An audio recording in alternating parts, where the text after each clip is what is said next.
Growing up in Edenwald projects means many different things to so many different people. From generation to generation, opinions will vary depending upon whom you ask.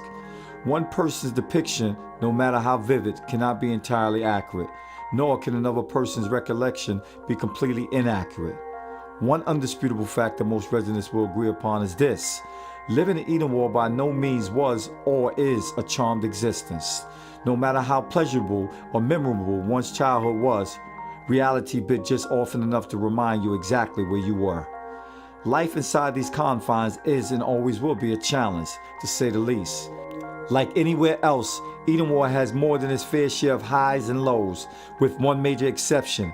Here, the highs, the success stories, never seem to uplift us high enough to lift our spirits, or last long enough to embed themselves in our memory, while the lows, the tragedies and failures seem to linger around too long, destined to forever haunt us, a constant reminder of what was or what could have been.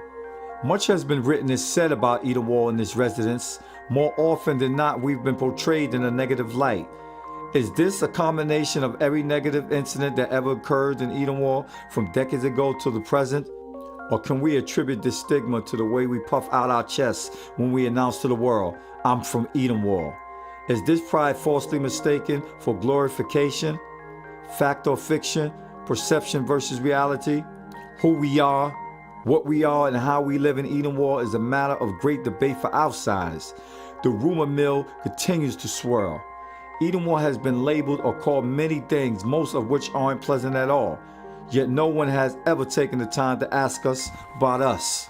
Because when you really get to the heart of the matter, we're people, a community comprised of both positive and negative individuals.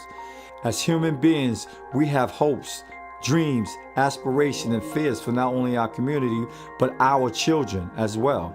We're no different from any other community, condo, co-op, or private house residents.